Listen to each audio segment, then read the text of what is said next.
princípio de ser pessoal implica em adaptar a experiência para que seja particular a cada usuário. E cada usuário é individual, diferente e especial.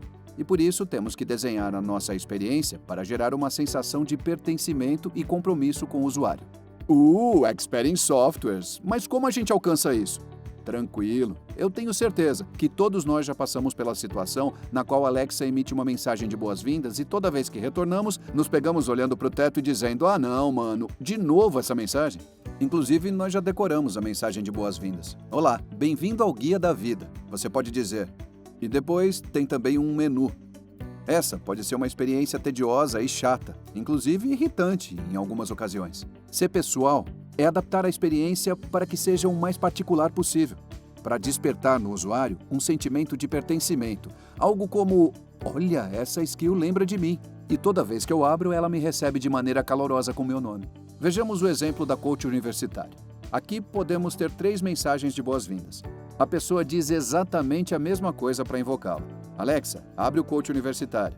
Da primeira vez, as mensagens de boas-vindas vão ser uma descrição com muito mais detalhes. Como é a primeira vez que o usuário utiliza a skill, e como ele não sabe utilizar, é nosso dever explicar para a pessoa como usar e quais diálogos vão poder ser utilizados para que a intenção seja cumprida. Presta atenção! Não é recomendável que a skill faça uma pergunta aberta, sem uma dica ou uma ajuda do que se pode dizer. Isso seria a mesma coisa que não dizer nada. Por exemplo: "Olá, o que você precisa?"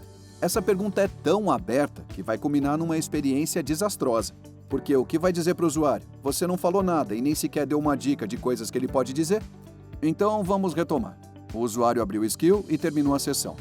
Horas, minutos, talvez dias mais tarde, o usuário volta a abrir a skill. Talvez não seja necessário dizer todo o menu de opções, mas é a segunda vez que ele abre a skill. Então você, como desenvolvedor, quer recompensar esse comportamento e começar a criar uma espécie de hábito. Minha recomendação é dar uma dica e lembrar que sempre o usuário pode dizer "ajuda" para pegar mais dicas. Com isso, descobrimos que à medida que o usuário regressa, será menos necessário dizer para ele o que fazer e mais necessário recompensar ele por voltar. Inclusive, caso ele não regresse no dia seguinte, mas retorne semanas depois, sempre é interessante oferecer umas boas-vindas calorosas. "Olá, bem-vindo novamente", para gerar uma sensação de pertencimento e garantir que o usuário se comprometa com a skill. Este é um exemplo de um turno usando os diagramas de design situacional. Vamos analisar com profundidade esses turnos. Cada parte da história é um turno conversacional. A primeira parte descreve o que é que está acontecendo. O cliente diz algo e descrevemos qual é a situação. Mostramos que a primeira vez que um usuário abre uma skill não vai ser igual à quinta, e isso documentamos no campo de situação. Depois, a Alexa vai responder. Ela vai dizer: "Bem-vindo a essa skill." Se trata disso.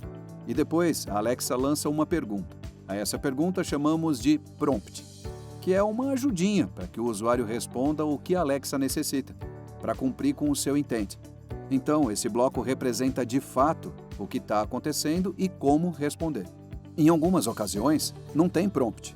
Então, o que você precisa é encerrar a sessão. Neste caso, basta deixar a sessão prompt em branco, e isso indica que a sessão deve ser terminada quando os turnos forem traduzidos em código. Por exemplo: "Alexa, pergunte a minha skill, que dia é hoje?" A Alexa responde: "Hoje é terça-feira, 25 de maio de 2019. Só isso.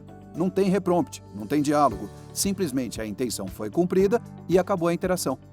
Agora, vamos analisar como fica a skill com esses cartões em mente. A primeira coluna mostra a primeira experiência. Depois de 2 experiências iguais, já pressupomos que a partir da terceira vez o diálogo deve mudar, já que o usuário conhece mais sobre as funções da skill. Se seguirmos revisando esse exemplo, nos daremos conta de algo muito interessante. Por exemplo: "Alexa, abra o coach universitário." Como já descrito, não necessariamente a mensagem de boas-vindas é um áudio simples que diz: "Olá, bem-vindo, como está?" E aqui eu convido vocês a serem muito criativos e a terem muito claro que toda vez que um usuário abre uma skill, você pode enviar uma mensagem mais divertida. Algo assim como: 5 vezes ao dia, ou maravilhoso, 5 vezes ao dia. O que faremos hoje? Se não sabe, simplesmente diga: "Me ajuda." Isso vai permitir que o usuário abra um Help Intent e um menu de ajuda. Imagine a possibilidade de contar toda vez que o usuário abrir a skill. E ao ver que ele retorna mais do que 5 dias seguidos, você o felicite, festeja, faça uma pequena festa por essa conquista. Um cenário de gamification, ou ludificação para os que são muito puristas na linguagem. Inclusive, seria possível agregar um call to action dizendo: te espero aqui, volta e me diga o que pensa, tá?